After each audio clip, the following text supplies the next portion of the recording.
juice back there. Can you hear me? There we go. Okay. Thank you so much for having me, Abe. Thank you, SBJ. It's Lorraine. Thank you. It's an honor to be in this room. I just want to give it up for Kathy again. I thought that was a tremendous, so incredibly inspirational. I was sitting there nodding my head like, you can have the next half an hour. It's cool. So a lot of what I'm here to talk about today is probably common sense. We're talking about workplace culture. We're talking about doing right. We're talking about how to come from a we, not I culture. And so some of this you'll be like, yeah, got this. So I might speed through things. I'd love to take some questions if you have some at the end or if you have some in between. So cool. I can't see anything up here, but I can probably guess what I'm doing. I like to start with this quote for one. Right here? Oh yeah, nothing's there, but it's cool. All good.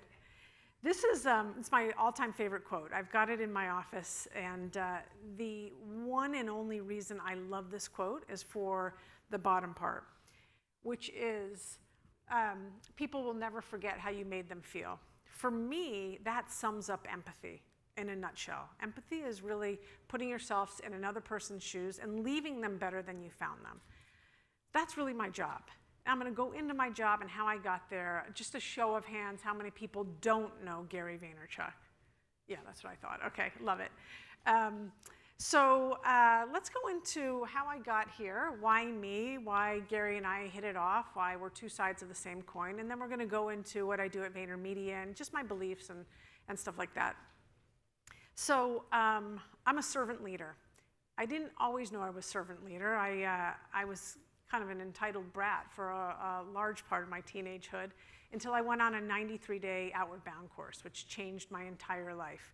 I was the only woman out of 9 guys, so we were 19. We all had to carry 85 pounds on our back. We all had to use pine cones or pray for snow instead of toilet paper. We all had to eat a huge block of cheese. We were all given, every 18 days, we were given a huge block of cheddar cheese, like military-grade cheddar cheese. We didn't shower for 18 days at a time, so forth and so on. You get the idea.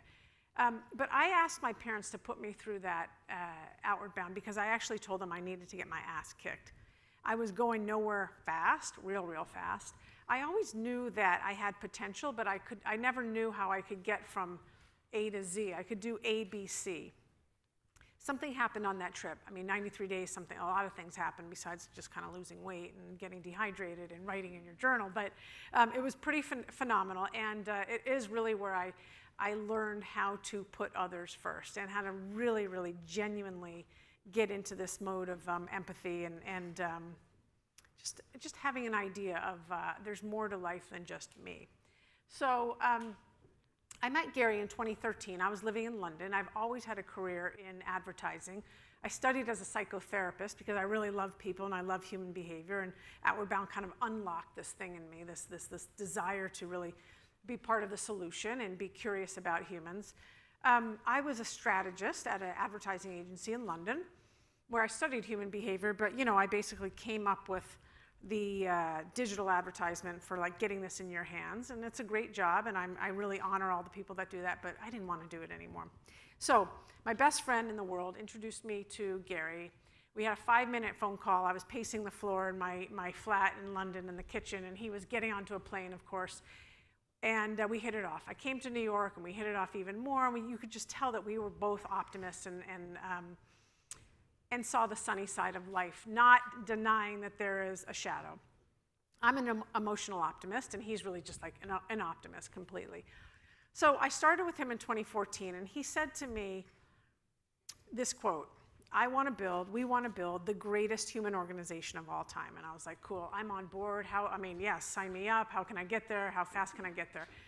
I asked him, how do we know if I'm successful in this role of Chief Heart Officer? And by the way, I should back up and say, we look at HR, what's normally called HR, as heart. I am not HR. I never worked in HR. I worked in the business of advertising and people, but I didn't know compliance and all that other stuff. So I did say to him before I took the job, hey, wait, you remember I'm not HR. And he said, yeah. You'll hire a team of HR people. Great, okay, we have, and it's amazing. How do we know if I'm successful? And he said, you will infuse empathy throughout the entire agency and touch every single employee. So there's 800 people. All right, now I had to get to business, and I had to figure out how to do that, because if you know Gary, he's got some incredible ideas, but you're the one that has to figure out the tactics. Like, you're the one that has to take it forward. He's amazing, and then you're like, oh yeah, how am I going to do that? So I was like, okay, what am I going to do? We had a really positive culture, because really it's something that he and his brother AJ started 9.5 years ago, and it was family first, which means like you hired your friends and your friends and your friends of friends and friends of friends. So it was all really like familial. I was employee 389, I should say.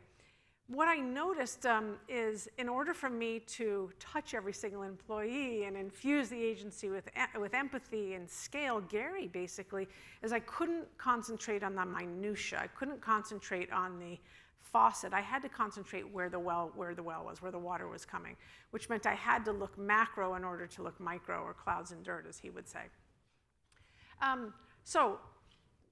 Culture, it's really hard to put your finger on culture, right? It's kind of out there. It exists in the shadows. We talk about it a lot. We certainly are like, yes, we have an empathetic culture.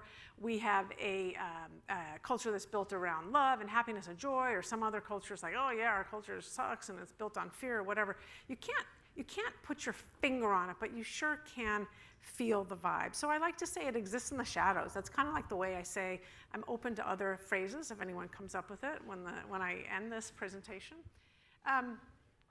But what we do know is that there's a very, very, very positive ROI of great culture.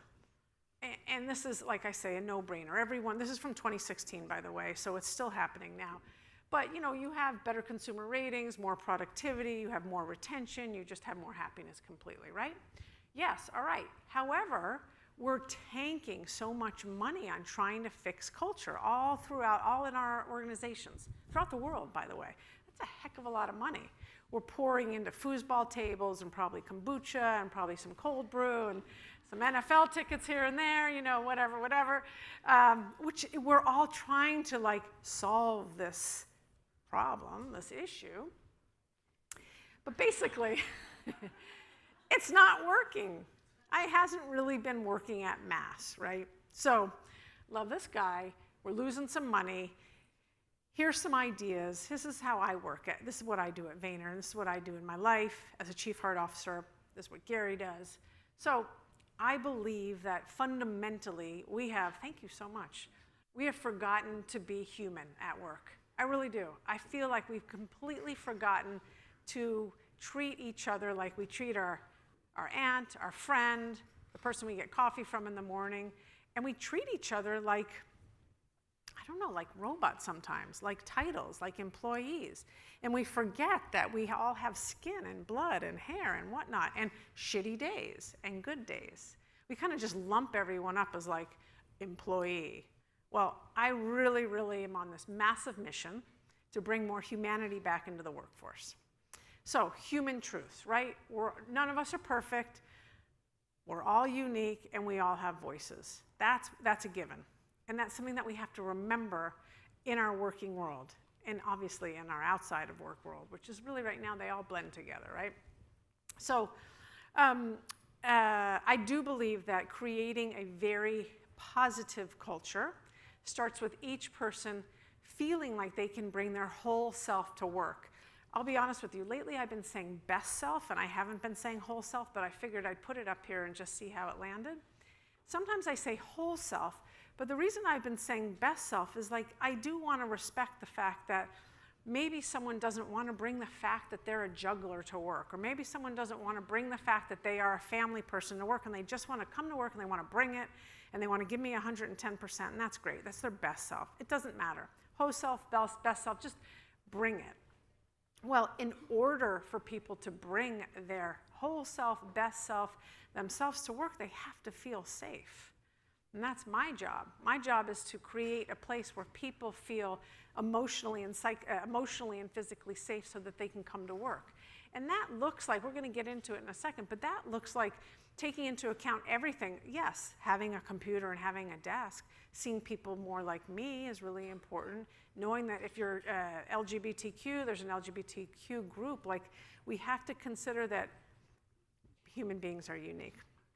So I want to walk you through a couple of the, actually more than a couple of the kind of common denominator things I've heard now out of 4.5 years of all of the employees I talk to.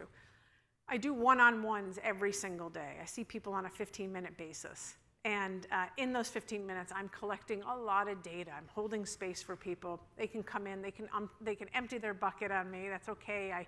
I don't need to take it all on. And I have some ways that I can prevent myself from going home and feeling like a wet rag all day. But most importantly, what I've learned is people really want to be trusted. They want autonomy. They want us to kind of not micromanage them. Just let me be. You hired me for a reason. Give me the tools and training you told me you were going to give me when we agreed that you're, the 40 to 60 hours you're going to give me. But like, let me do my thing. Be transparent with me. Tell me what's up. I know you can't tell me everything, Claude, but tell me what's up. Make me proud I work here, and that's huge. That culture is not just my responsibility. It's not my team's responsibility, and it's not Gary's responsibility. It's everyone's responsibility. So everyone has a responsibility and an opportunity to make that other person that they sit next to feel good. They can scale me. We're going to go into that, kind of the, some of the ways that I've come up with that we can scale culture. Because it is not a one-man, woman job. It's everyone's responsibility. Make my work meaningful. You hear this all the time, and we feel it too, right? We want to thrive in our careers, and don't get in my ways with rules and process. Okay, so how do you do this? You got to as a leader, you have to model what you want people to adapt. Model the emotions. If I came in every single day and I kind of like kicked around and kind of scuffed my heels and didn't really look up, I'm sure people at first they would be like, what is wrong with Claude? Like, she's usually Miss Positive and whatnot. But at some point, my team would probably start slouching and kind of like feeling bad. But instead, I want them to feel pumped up every single day. They have a huge job. They're also of service like I am. We're serving 800 people. So we have to model the emotions and the actions that we want to cultivate. We do that at VaynerMedia with EQ. We look at EQ over IQ. Pretty much everyone know what EQ means here. A lot of things. It's really like being, at the end of the day, it's being self-aware, so much so that you can feel or have an idea of what that other person is not going through, but going through, if that makes sense. Having your feelers out, coming from a we, not I. So we do that based on, at Vayner, EQ over IQ. Some of the tools I was telling you about that I use every single day, actually I'll go higher level than that for a second. Making Gary accessible and available, transparent is super important. And the last part, it's one thing if you come in and you talk to me and you're telling me about your day and you're having a hard time talking to your manager, and do you have some tips and tricks on how I can talk to my manager and really tell my manager I need to get some more coaching from them, whatnot. Totally. But if I'm not in action, I'm just holding you, which is great. It's fantastic. I can hold you all day long. But you also want to see me get off my butt and do something, make some changes, because I can. So how I spend my days. One-on-ones, I was already telling you about that. I also do town halls where I talk to groups of 25, 50 people at mass. Sometimes that's like, I'll just go to London and I'll talk to the entire London office or LA. But what I'm doing is I am listening to people. I am coaching them on whatever it is that they're going through as the best of my ability. I'm collecting data. So let's just take my wonderful row right here. Say you're all copywriters and y'all work on different teams, and out of the course of 2 weeks, I meet with 5 of you, just randomly, because I just decided to meet with the entire creative department in 1 month. And so I meet with you, and you say to me, hey, yeah, everything's going okay, but every time I go and I present my idea, my copy, like there's already 5 copywriters in the room, and I can't even present to the creative director. I'm like, okay, take that in, all right, take that. Then you come in the next day, randomly, and we're talking, and how's it going, whatnot. It's going well, but like my copy never gets picked, and I never get, okay, cool, got that, all right. I'm starting to note there's a pattern there. We do the same thing with you, and over the course of 2 weeks, a month, maybe it's even three months, it dawns on me that, wow, maybe we have too many copywriters. Maybe we don't have the right creative directors. Maybe you are a comedic writer, but we're asking you to write for banking, and you should really write for Stella Artois, so forth and so on. But that's up to me to kind of take in what that's the action that's needed from me. So I'm listening, and then finally I'll go to the chief creative officer and I'll say, you know what, I think we have too many copywriters on Chase or on Stella Artois, whatever. So make changes, and then I wash, rinse it. This is all repetitive because it's human beings and it's human behavior, and it's pretty much what you see is what you get. I dig in, I listen, so forth and so on. So this is incredibly, incredibly important, and this goes back to empathy, and this goes back to the Maya Angelou quote that I started with. The way that you see people is the way that you treat people.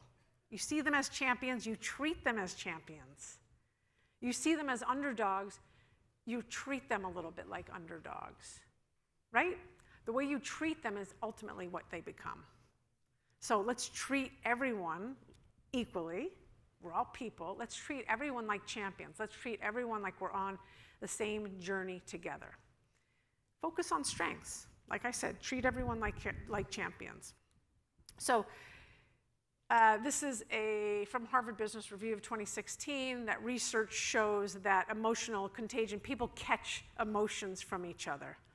You focus on people's strengths, other people will focus on people's strengths, other people, and so on and so on and so on. Probably the crowd is way too young to remember that ad that was, now I'm spacing out on the, what was that ad? The hair ad. The hair, yeah. I mean, they tell two friends, and they tell two friends, and so on and so on and so on and so on. I remember it, 1969 baby, so I got that down. All right, so you're like, yes, no shit, Sherlock. We all want to feel alive in our careers. It's super important. You're all here because you want to learn, you want to grow, and you want to participate in this great conference. We all want to belong. I talked about this in the beginning. We all want to start to feel emotionally and physically safe. Human beings are wired to connect. We are not wired to be in Tanzania and the North Pole alone. We are wired to be in connection with one another, in community with one another. This is on my head first and foremost as I walk to work every single day. Am I making this place a place where diversity reigns supreme? If you're a person of color, you see other people of color. Again, if you're LGBTQ, if you have a physical handicap, there are other people, we can support you. Everyone wants to feel like they belong. Now, everyone wants a purpose. Look, regardless if they're 23-year-olds or not, they want to make meaning out of their work. No one is coming to, I hand on heart, I feel like maybe 2 to 3% of people come to VaynerMedia, especially VaynerMedia, and sleep through the job. You're there because you want to be like at a cutting edge agency. You know Gary V. You might not know Gary Vaynerchuk, two different people actually. I work with Gary Vaynerchuk. I don't work with Gary V. But you're on the road to something. I mean, the kids these days, they're amazing. They're changing the world. Everyone asks me in interviews like, what do you think of millennials? And I think millennials are amazing. I think they're terrific. Yay! I really do think they're changing the world. They keep me on my toes, highly competitive people. Yes, there's some anxiety. They're coming from a lot of competition, probably out of school and whatnot. We want to help them find meaning in their world. Now, I am a career switcher, so I'm actually living my purpose. I was in advertising. I was a strategist for a very long time. I had a very wonderful career. I'm very fortunate that I worked on all the global brands that you pick out at Walgreens, and I can go down almost any aisle and be like, yep, yep, yep, yep, yep. But it wasn't my purpose. My purpose was to be of service. My purpose was to be with people, to be touching human beings, to be helping people find their best selves. And so I changed. I'm living my purpose. I want to help other people find that purpose. So I do a lot of one-on-one coaching with people. I have a huge whiteboard in my office where I scribble up and down, and we talk, I ask them all kinds of questions about like what their value systems are and who they are when they're in the mirror, brushing their teeth in the morning, when there's nothing going on. You're just kind of like dazing. Who are you? Like who? Yeah. Anyway, go on. If you have any questions about that, I'll tell you about it another time. We all want to be achieving something. Every single person in this room, myself included. Achievement is really, really important. And achievement, by the way, comes with lowercase a, acknowledgement. We all, yes, we have egos. We all want to get a little bit of acknowledgement or recognition for a job well done. But people don't want to sleepwalk through work. They want to achieve something. My copywriters right here, you want to write that great copy that got, I don't know, 50,000 tweets, or it was on an NFL commercial, whatever it is. You want to be able to call mom and say, oh my God, mom, check out that, tune in that day and watch the commercial for Bud Light, right? Well, I want to feel satisfied and fulfilled. Really super important. You can say satisfaction or fulfillment here. I toss and turn each word. Want to come to work and we want to feel recognized, that I can sit there, I can bring it. You're going to give me the coaching. You're going to give me the growth and the development that you promised me. And I'm going to do, these are all happening fluidly, by the way. This is not linear. And I had to put some hard work into it. I don't mean hustle. That's a different word. I mean hard work. I had to sweat a little bit. I'm working. This is work right now. And I'm loving it because I'm living my purpose and I'm achieving something. And I thank you so much. I have your attention. But I want to work. I want a free trip to Bali. But I don't want to just like daze through work. You know what I mean? I'm a human being. I want to feel alive. So does everyone else. So it's important that we're giving our people, we're looking at our people through this lens and making sure that we're keeping ourselves honest to giving our people. Notice I'm not saying employees as much as it wants to come out of my mouth, but we're giving our people this type of opportunity, these types of opportunities. So Simon Sinek said that, there's a difference when people are financially invested in a company and emotionally invested in a company. Emotional investment, people really, when people are emotionally invested, he's found that they want to contribute to the culture. Maybe they'll stay late. Maybe they'll even, set up the bake sale for the American Cancer Society. People want to put some muscle in because they really love our culture, and it is true. On exit interviews, that's the one email I'm glued to. When I see what did they love about our company, what they're going to miss the culture and they're going to miss the people, because we stay at jobs really primarily for the people most of the time. So meaningful change happens. This is my belief again. Meaningful change happens when people come together with open arms, open hearts, and they're in action. They're doing something together. Again, I talk about action a lot because I don't believe that growth happens with stagnation. Otherwise, I could just read you these slides, or you could take home these slides, but it wouldn't really mean anything unless you heard someone kind of walk through these slides, if that makes sense. Okay, now I'm going to talk about team building, and this is what I call applied empathy in teams. So I started creating this modality from a lot of the Outward Bound work that I did. So I did the 93-day course back in the day. I became an Outward Bound instructor. I became a ropes course instructor. I went to college for 2 years until I was finished my sophomore year. Then I took a bunch of years off and did a lot of life studies and figured my shit out and did a lot of spiritual journeying and clairvoyancy and all kinds of good things. But mostly I conjured up what I believe is a way to create healthy teams, because teams are everything. Again, we're wired to belong. We're wired to be in connection. So, talked about this. Abe mentioned this in the beginning. I do truly believe that strong teams, the soil of strong teams begins with connection, which leads to trust, which leads to empathy. So let's just walk through that for a second. Okay, connection. I came up here, and the first thing I said, connecting with you, is, hey, let's give Kathy another hand. I could have come up, and I thanked Abe, by the way. I could have come up here and just started playing my slides here, but that would have left us alone. You wouldn't have really known me or gotten a flavor for me. So trying to connect with you. Some of you are giving me, actually most of you are giving me, all of you are giving me, actually, your attention. And again, thank you for that. You're giving me your eyeballs, you're writing things down. And so whether or not you're going to trust me forever, you're trusting me in this moment to walk you through the culture that we've built at VaynerMedia. And we start to care about one another. Once you start to trust someone, think about it in your friendship group, think about it at your office. Once you start to trust someone, you start to feel something. You actually care about them. Not just did they eat lunch, and not just did they do the deliverable that you're waiting for them to do, but you actually care what's happening with their aunt in Cincinnati, or did their dog die, or I saw on Instagram you got engaged, yada, yada, yada. Okay, that's just base. This is baseline. So connection, trust, and empathy leads to, this is my belief and what we see also at Vayner, accountability, which also means integrity. So I have been in the trenches with you. I know I can count on you. I know that you have grit. You're going to show up when I ask you to show up. You're going to say you're going to stay until midnight working on that PowerPoint deck with me because we're in it together. Longevity. So we've been around 9.5 years, and I'm really psyched to say that we still have employees that have been there since the beginning. Longevity is so important. I mean, longevity, and you can also say loyalty. But there's something about longevity which means you and I start to have a shorthand with one another. We've both been there for enough time, long enough time, that we can kind of read each other's minds. I know that you know we both have the VaynerMedia DNA in our veins, for example. So the longevity also then builds resilience. There's one thing we're romantic about is how we treat people, and the other thing I can tell you is that we change every single day.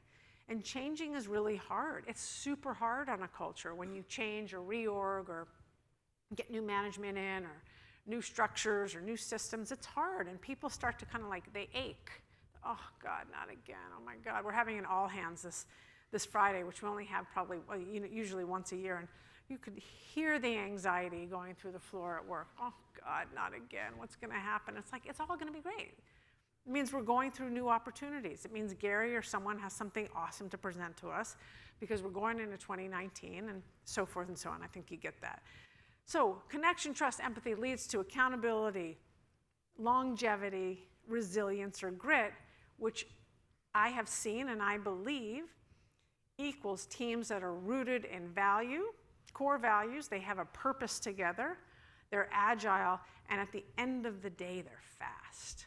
Because speed super matters. Speed is how you win. So one of the ways we win is on the left-hand side with the connection, trust, and what people would normally call soft skills, and I just want to throw that term out. I think they're necessary life skills, so I'm on a mission to get rid of the term soft skills. If you want to join me, just let me know. And then the kind of the harder skills, those are the science of what we do, of course, and having specific skill sets. We call it the honey empire, quite frankly.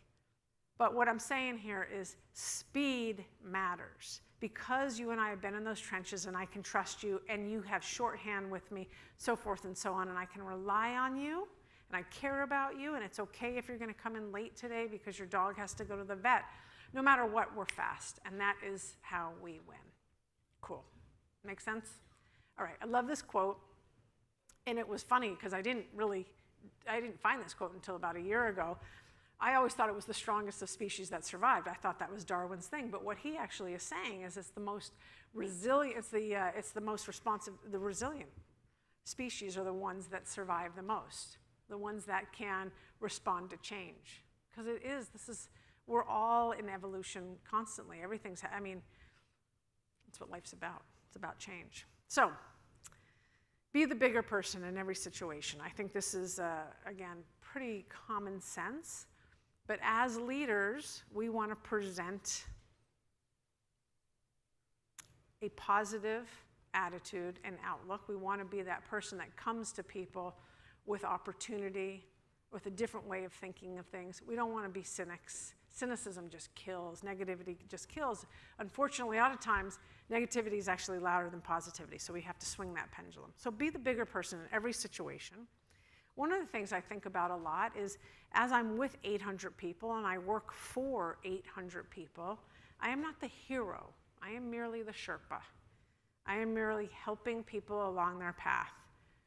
And there are people that are helping me along along my path too, but I'm not the hero of the story. They are, you are, you are, you are. And that's something that reminds me to keep myself in check. It ain't about me, it's about them. Don Draper.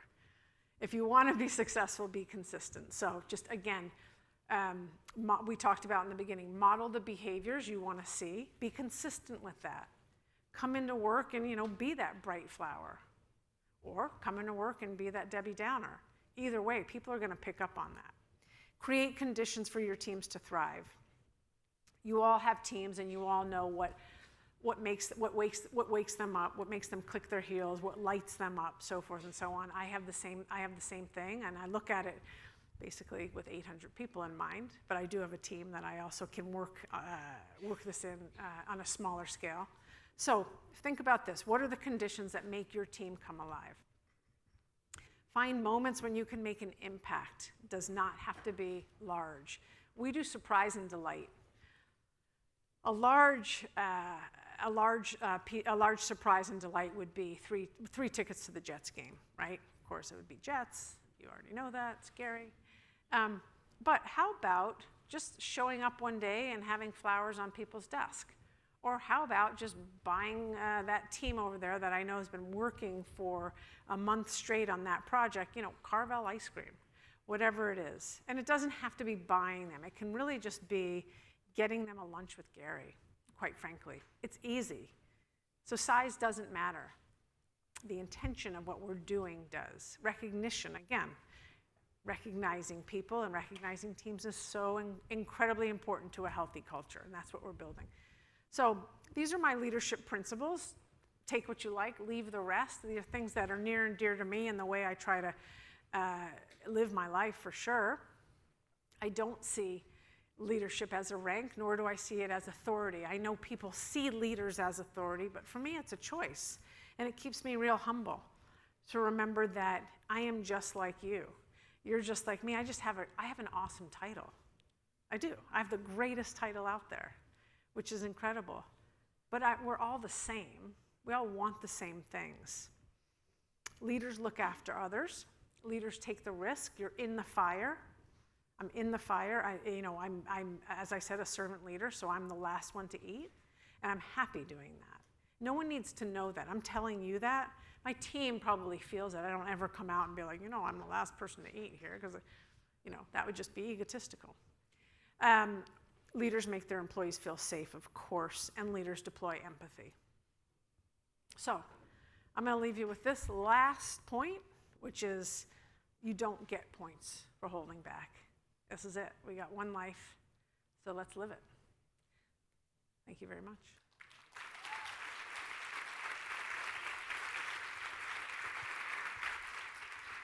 So we do have we have a few minutes for some questions. If we have a roaming mic, we can raise your hand. I'll come find you. Claude, I'll ask the first question. Biggest mistake you see leaders make is? Trying to make it their way, trying to infuse their way on everyone, not listening. I think I just did put something out on Instagram, or I'm sorry, LinkedIn as I was coming out here in a cab, which is we are so, life is all about going to the puck and going to the ball, but we expect in conversations with our people, our employees, for them to all of a sudden adapt to our way. So the biggest mistake I really see is just thinking that we know it all and you've got to be like me, which is not true. I don't want you to be like me. I want you to be like you. Great. We got a question right here. Thank you for raising your hand. Hi, that was great. Thank you. Thank you. Question regarding your copywriting story, and I'm assuming you said this is rinse and repeat, so it happens a lot. But when you go to that chief creative officer and you're like, hey, this is the data I've taken in, this is what I'm seeing, but this is not the space you typically work in, right? He probably or she probably feels like this is their area of expertise. Do you ever face resistance when you're recommending specific change, and how do you overcome that resistance? So I would be a fool if I said I never faced resistance. I don't face it a lot. I think I'm trusted to have my finger on the beat of the people. However, when I have faced resistance, and of course I do, it's really coming back to them with not subjective opinions. It's actual objective opinion. So soliciting 360 feedback, figuring it out. And if you really need to see it written, chief creative officer, like here are the 5 people. Or by the way, why don't you take those 5 people out to lunch, even better, and you can get it head on, you know, from the horse's mouth. Right. Great question. Got it, Claude? Here. Yes. Yeah, so I'm not sure how to phrase this, but I think about high-performing teams as well from a leadership perspective. And where does that fit into your philosophy, the performance of the team? So I love the question because I've just been dealing with a question of my own, which is, can a bully also be a high performer? So you're kind of reading my mind with that. And the answer for me is no. I don't believe a bully can be a high performer, you're a bully. Now, what does high performance mean? Does that mean that you're bringing in the most revenue? Does that mean your people are the happiest? And I really think it's a seesaw.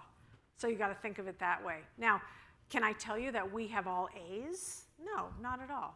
We've got some B's, we've got B-, we even got some C's. And sometimes we're willing to keep the C's or the B- because we know that they are Vayner through and through. They have us in their DNA, and we hope to God we can get them there with the right kind of coaching and the right kind of time investment, energy management. And we may be wrong, but it really does, it depends on what you're going after, you know. Great question. Claude right there. Hi. I have a question. How do you balance staying positive with being authentic and showing like your true self? I want to sing Cyndi Lauper's True Colors right now, but that's the thing. I have songs in my head all the time. So I'm going to be really honest with you. What you see is what you get with me. I definitely have some down moments, but I will say that I've been lucky to live long enough and process a lot of my shit, look at it, and I have to empty my bucket. I have to figure out after the end of a day what I'm going to do, whether or not I'm going to put some loud trance music on, maybe work out with my fitness instructor back there, Matthew, maybe go out to dinner, maybe go to SoulCycle. I mean, I have to take care of me at the end of the day. So, but the authenticity is like, there's nothing else I would be doing, you know, and again, I have an incredible title, but I've always been this person since I decided to wake up, you know, but that's a choice, wake up. So thank you for the question. Another question? Was there a time when you got so frustrated by your inability to change culture that you almost gave up or had to change tactics? In my life or Yeah. at this job? Yeah, either or. In my life, yes. In my life, actually, I can probably tell you that I left a job because it was just so damn dark. And it was a job that I had when I was in London, and I love London, and I do really love that company I was at. But it was a no. They were in the business of no. I'm in the business of yes. I'm in the business of yes and. So for my personality, I need possibility. I need to know there's expansiveness. I need to know that there is an opportunity out there. And so I did get real frustrated and take another job in London. How long did you stay, and how long was the breaking point? I stayed almost 3 years. So, I mean, I gave it my all. I even switched teams. While I've been doing my job, selling this, I've always been me. So I was always, you know, rallying the culture and whatnot, but I couldn't get, you know, not everyone is like a Gary or these other Richard Branson or these other incredible CCOs or leaders who are just like, yes, I'm not a micromanager, go and do. There are other people that need to get their boot on it, and sometimes that boot really hurts, you know. Got a question here. Hi, so you gave the analogy of being perceived as an underdog, and that's how you treat people. If you're in a situation where you feel that you're being perceived as an underdog, but you know that's not your true self, and you're trying to change the perception of how people are treating you, do you have any recommendation for that? Is it like a balance between being aggressive about being how you want to be perceived, or is it sort of showing yourself through performance? So, again, I'm probably I'm a little bit weird. I, I really believe in being as true to yourself as you can be. I believe in that vulnerability is a strength. I don't see it as a weakness. I know that not all managers or leaders are like me, but I do fundamentally believe that if you have something to say, because there's a perception out there about you that's not right, like have the audacity to say it. By the way, if they don't like it, then you can leave. It's a choice to stay wherever. We have choice. We are so lucky. We have choice.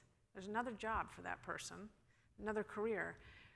However, if whomever we're talking about went to that boss and said, you know what, I really think that there's a misconception about me. This is really who I am. I'm struggling to really show you my true self because I don't know how to be big in the room, or I haven't learned how to really like fully embody, whatever it is. I mean, I'm going there with my esoteric conversation, but I think you got to show up and you got to just present who it is you are. If they don't like it, then that's their loss. So vulnerability is a strength, massively. I think Claude is sticking around, and I think you can see why we brought her to speak today. So how about a big round of applause for Claude Silver.